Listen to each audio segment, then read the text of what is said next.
Hi, I'm Gary White for Central Kentucky Television.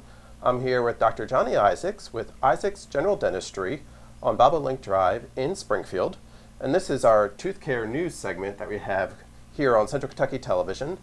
Dr. Isaacs is going to share some tips for us because as we're recording this, summer is underway. And you know that means a lot of stuff, that a lot of kids are out doing a lot of different things. But for tooth care, it's important to maintain your routine when you're talking about kids and teenagers. That's right, Gary. There's a lot of things that go along with summer. A lot of fun, a lot of summer activities, going to the beach. But there's one thing that we all forget, and that's personal hygiene. Especially, my specialty being oral hygiene. And I know I've seen it. I've been doing this 25 plus years, and I've seen it every summer that it's inevitable that something will come up unexpectedly. During the summer, you have a lot of outdoor activities, so you have a lot of accidents. You have a lot of kids falling. You have them skating and skate accidents. You have them on a baseball field. You get teeth that are knocked out. So there's several little things that I want to talk to you about today. Mm-hmm. Primarily, it's going to be routine. Stay in the same hygiene routine. Mm-hmm. If you go to, it's important to try to go to bed at the same time every night and stay in a routine. Of course, we know we don't always do that, but it's important to try to get at least two brushings in a day. And the most important time to brush is before you go to bed. During the night, when you're sleeping, you don't salivate, so all the bacteria grows throughout the night. So that's when you wake up in the morning, you have that strange paste in your mouth. So it's important to do it before you go to bed. What I'd recommend doing is certainly use a fluoride toothpaste. Brush the gums. Do not forget about the gums. Another thing, when people go on vacations, whenever people go on family vacations, they think they're having the time of their life, and they are. However, vacations are very stressful, especially on teenagers. And I see this every year too, that teenagers, they're used to having their own room, their own space, but now they're on vacation for a week, sometimes two, and they're cooped up in a hotel room with mom and dad, and they don't have access to their stuff, so things kind of get out of hand. And one thing that happens is they don't brush like they usually do. They don't take care of themselves. So a lot of teenagers will get something called ANUG, which is acute necrotizing ulcerative gingivitis, kind of a fancy word for Vincent's gingivitis or trench mouth. It sounds horrible, and it can be horribly painful. The trench mouth, it's not any kind of derogatory term, but it came from the trenches in World War I, whenever the soldiers were in the trenches. And that's how they're under stress, and that's how they get it. And of course, when they're under stress and they're staying up for nights upon nights, mm-hmm. That's when the bacteria rises, and that's what happens. And that's due to a lack of brushing? Lack of stress, brushing, and poor hygiene. You have to have all three of those combined in order for that disease to take a hold. So. And what can parents look for to know if that's what's coming up? Trust me, it'll be so painful. The gums will start to swell, and it'll be very painful. We can look inside there and tell exactly what's going on. And you have to treat it with, you have to be aggressive with peroxide, a good debridement, which is a cleaning, and tetracycline, which is doxycycline, what will kill the bacteria. Yeah. Then there again, you want to watch the tetracycline. You don't want to give it to a young kid because it'll stain the teeth. So you have to wait till they're teenagers before you go to that. Now, talking about vacations, we were saying, everybody plans and gets ready for their vacation, packs in advance, but something they don't tend to pack in advance is their toothbrush. The last thing people pack is their toothbrush because they if they have a lot of people don't carry around 2 or 3 toothbrushes, so you do your morning routine and you're doing it, and of course we all have our routines. But teenagers, they want fresh breath, so the last thing they'll generally pack is the toothbrush.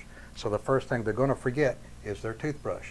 And what happens when you forget one? Well, I have done it so many times. Being a dentist, you wouldn't think I would, but I've forgotten my toothbrush so many times traveling throughout the state with the National Guard.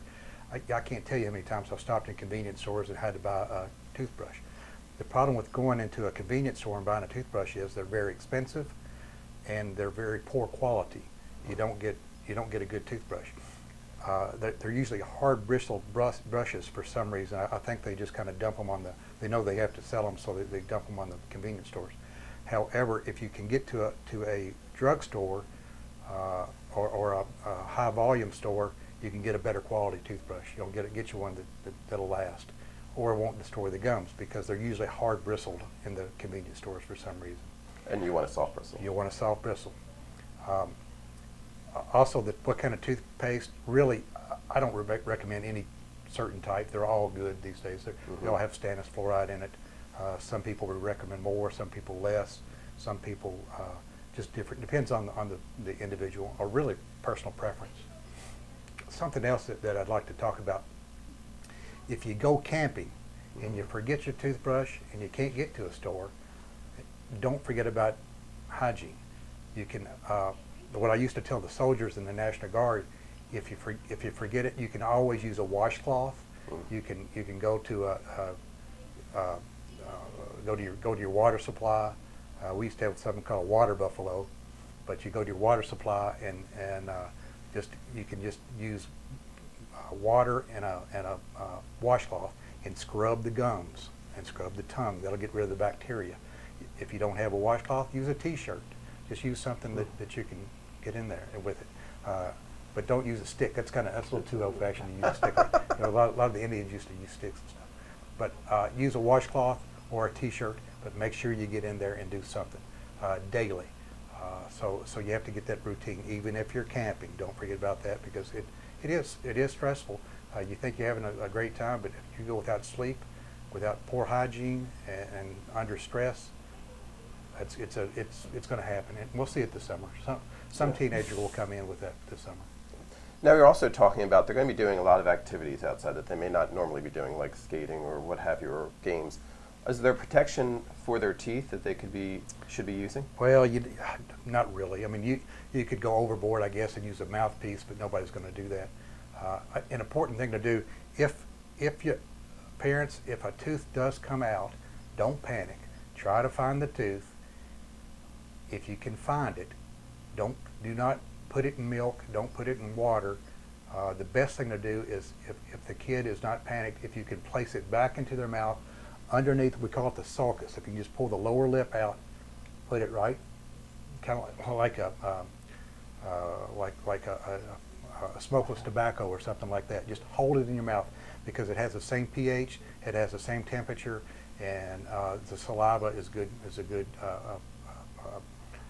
vector for the tooth, so it does not die. So what you want to do now, worst case, you could put it in water, you can put it in milk. That was kind of the old-fashioned way, but the milk will have the calcium in it, but the temperature is really what we want in order to keep that tooth viable. And call the dentist if you can. It's really, the sooner you can get that thing placed back in, the better the prognosis. And it's the magic 1 hour. If you can get it in there within an hour, it's probably going to work. Anything over an hour, the prognosis it's poor. I've seen people do it a day after, and they think it's going to be fine. I've never seen one work. So the prognosis it's really time. So if you can get it, if you can find the tooth, don't even worry about washing it off.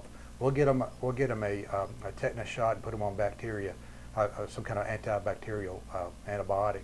But don't worry about even washing the tooth off. Let the dentist do that, because there could be some tissue on there that we actually want. It could be a nerve supply, a blood supply. So just let it go. We'll wash your mouth out later, but just put it in the mouth and keep the bacteria, keep the pH the same, and it'll be a good culture for it.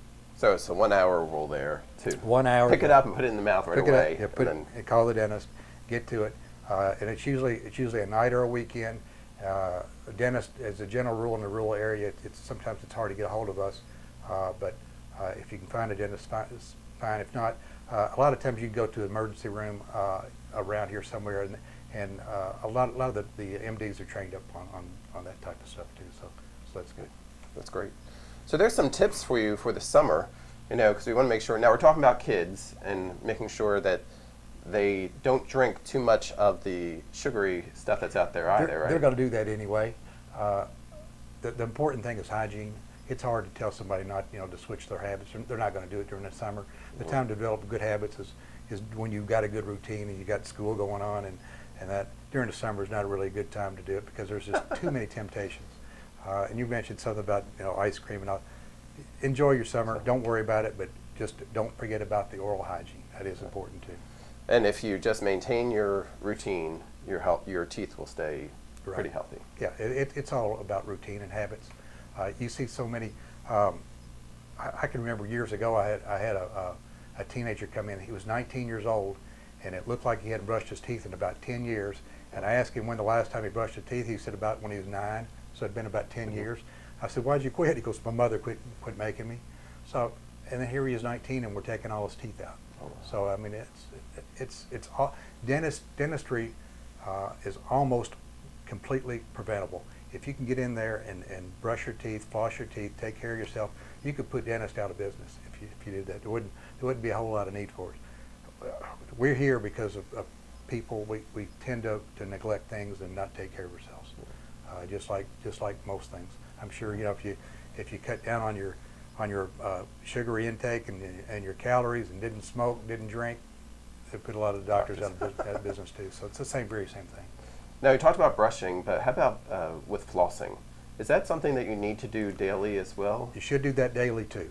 The people who floss daily, they have good checkups. They rarely have any problems. They won't have gum disease because they'll take care of that.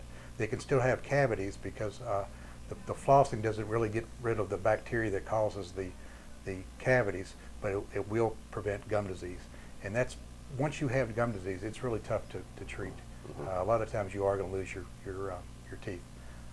It'll take years for it to happen, but it's very insidious disease.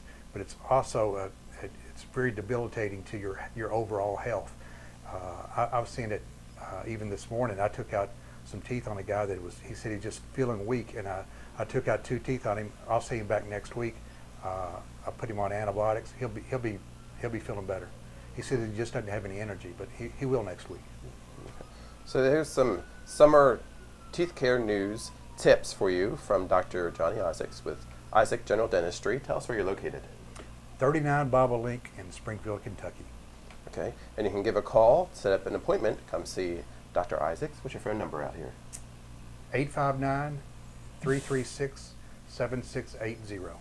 Thank you very much. I never call that number. See, I know. Everybody's calling you. That's right. But give a call and get set up. This has been Gary White for Central Kentucky Television.